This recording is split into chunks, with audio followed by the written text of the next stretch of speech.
Assalamualaikum warahmatullahi wabarakatuh. Perkenalkan, nama saya Elda Sri Oktaria, NIM L1A1 19121 dari R001. Baiklah, di sini saya akan menjelaskan tentang perbanyakan vegetatif.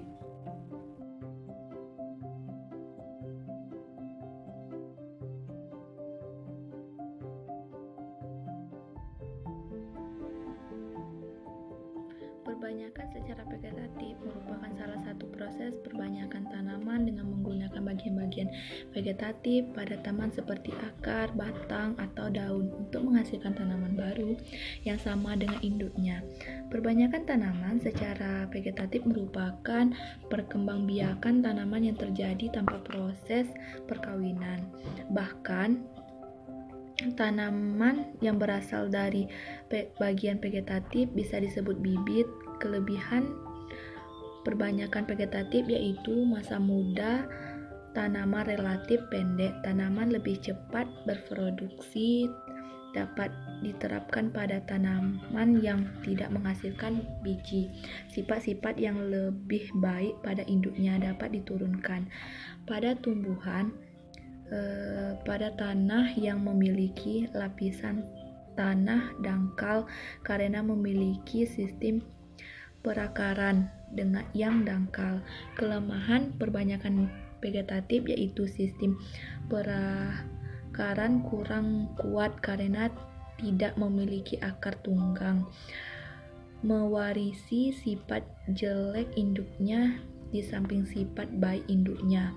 Biaya pengadaan bibit mahal, waktu yang dibutuhkan relatif lama, sulit memperoleh tanaman dalam jumlah yang besar yang berasal dari satu pohon induk. Perkembangbiakan vegetatif.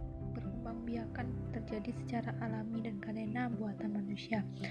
Perkembangbiakan vegetatif terbagi menjadi dua, yaitu alami dan buatan. 1. Perkembangbiakan vegetatif secara alami. Perkembangbiakan vegetatif alami adalah tanpa bantuan manusia, disebut vegetatif alami. Alat pembiakan tumbuhan dengan sendirinya dari tumbuhan melalui tunas, umbi, geragi atau stone dan rizoma. Pada tunas adalah bagian tumbuhan yang baru tumbuh. Jika ditanam, tunas akan tumbuh menjadi tanaman baru. Tunas baru tumbuh disebut tunas adventif. Contoh tanaman yang berkembang biak dengan tunas diantaranya pisang, cemara, bambu, sukun, dan tebu. Contoh gambar di samping yaitu tunas pisang. 2. Pada umbi.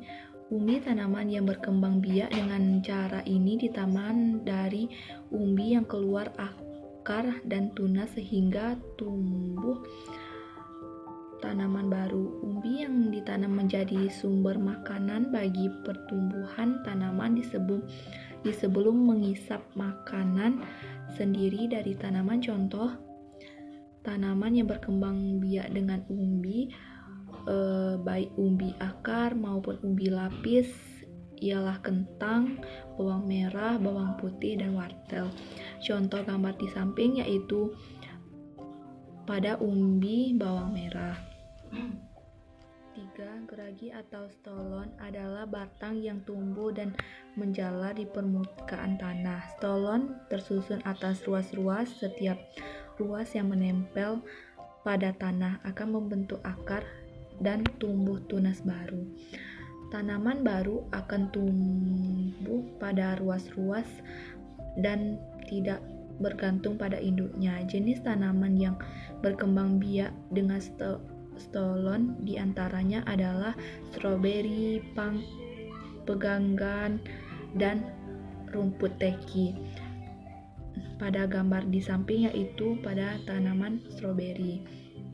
4. Rizoma atau akar tinggal adalah batang yang tumbuh menjalar dalam tanah atau disebut juga akar tinggal, akar rimpang, atau akar tongkat.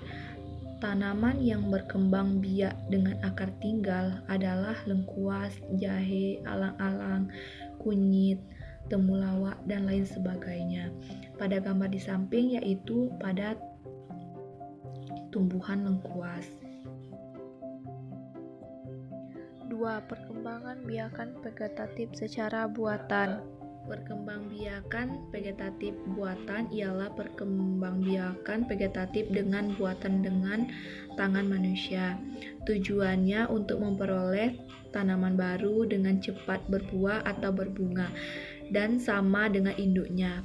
Pembiakan secara vegetatif buatan diantaranya adalah cangkok, stek, dan menyambung atau grafting. Satu, tanaman cangkok yaitu adalah salah satu cara vegetatif buatan yang bertujuan untuk mendapatkan tanaman agar cepat berbuah dan mempunyai sifat-sifat yang sama dengan induknya. Tanaman yang dapat dicangkok adalah tanaman yang mempunyai batang kayu dan berkambium seperti jambu, rambutan, durian, dan mangga.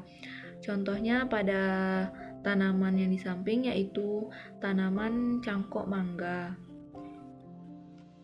2. Stek atau cutting merupakan salah satu teknik perbanyakan tanaman secara vegetatif. Stek merupakan pemotongan organ dari induk yang kemudian ditanam di media agar menumbuhkan agar dan tunas batang. Stek banyak dilakukan untuk memperbanyak tanaman hias dan tanaman buah seperti anggur, markisa, sukun, jeruk nipis, apel, vanili, dan sirih. Contoh gambarnya di samping yaitu stek pada jeruk nipis. Yang ketiga, menyambung atau grafting adalah salah satu pembiakan vegetatif buatan di mana menggabungkan batang bawah dan batang atas dari tanaman berbeda sedemikian rupa sehingga tercapai persewaan, dan kombinasi ini akan terus tumbuh membentuk tanaman baru. Teknik menyambung ini biasa kita terapkan untuk beberapa keperluan, yaitu membuat bibit tanaman unggul, memperbaiki bagian-bagian yang rusak, dan juga membantu pertumbuhan tanaman. Contohnya pada tanaman di samping. Keuntungan dan kerugian perbanyakan vegetatif.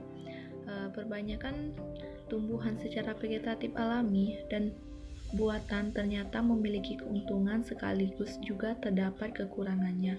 Namun kecenderungan orang lebih tertarik dengan perbanyakan secara vegetatif. Keuntungan vegetatif yaitu 1. Sifat tanaman sama dengan induknya. Perbanyakan tanaman dengan cara vegetatif memungkinkan orang untuk memiliki tanaman dengan sifat dan karakter yang dihendaki, yaitu sama dengan induknya. 2. Menghasilkan buah tanaman hasil perbanyakan vegetatif. Misalnya mencangkok akan cepat menghasilkan buah. Berbeda jika tanaman diperbanyakan dengan biji, akan membutuhkan proses dan waktu yang lama untuk menunggu tanaman ini berbuah. 3. Perbanyakan dilakukan kapan saja untuk memperbanyak tanaman yang diinginkan, dapat dilakukan lebih cepat dan tidak perlu menunggu tumbuh induk berbuah. Artinya dapat dilakukan lebih cepat dan dilakukan kapan saja. Kerugian vegetatif yaitu 1. Mudah tumbang. Tanaman dari hasil perbanyakan vegetatif umumnya memiliki akar yang tidak kuat karena kurang panjang dan akar kurang dalam tertanam ke tanah sehingga mudah tumbang jika ditiup angin kencang. 2. Sedikit keturunan baru. Perbanyakan vegetatif hanya menghasilkan tanaman baru yang terbatas, tergantung berapa sanggup orang memperbanyakkannya. 3. Induk tanaman menjadi terganggu. Perbanyakan vegetatif seperti stek dan cangkok yang terlebih sering pada ranting tanaman induk akan menyebabkan pertumbuhan tanaman induk terganggu sehingga produksinya menurun dan mati. Saya akan menjelaskan tentang kultur jaringan. Kultur jaringan adalah suatu metode untuk mengisolasi bagian dari tanaman seperti sekelompok sel atau jaringan yang ditumbuhkan dalam kondisi aspektik sehingga bagian tanaman tersebut dapat memperbanyak diri tumbuh menjadi tanaman kembali. Kultur jaringan adalah suatu metode untuk memisah atau mengisolasi bagian dari tanaman seperti sel, jaringan atau organ, atau daun, akar, tunas, batang, dan lain sebagainya, serta membudidayakan dalam lingkungan yang terkendali secara in vitro dan aseptik sehingga bagian tanaman tersebut dapat memperbanyak diri bergenerasi secara tanaman lengkap. Keuntungan dan kelemahan teknik kultur jaringan. Kelebihan kultur jaringan dibandingkan dengan perbanyakan bibit secara konvensional adalah perbanyakan bibit dapat dilakukan dengan cepat dan dalam skala banyak. Kontinuitas ketersediaan bibit akan terjaga sepanjang waktu tanpa harus menunggu musim berbuah. Bibit yang dihasilkan akan sama dengan induknya. Tingkat keseragaman pertumbuhan bibit di lapangan tinggi, hemat biaya pengiriman atau transportasi, dan bebas hama penyakit. Kelemahan kultur jaringan antara lain membutuhkan biaya operasional dan fasilitas produksi yang mahal, membutuhkan tenaga kerja yang berkursus dan terampil, dan harga bibit kultur jaringan yang lebih mahal. Keuntungan jaringan di bidang lain: 1. Di bidang pemuliaan tanaman untuk meningkatkan keragaman genetik. 2. Di bidang transplantasasi tanaman. 3.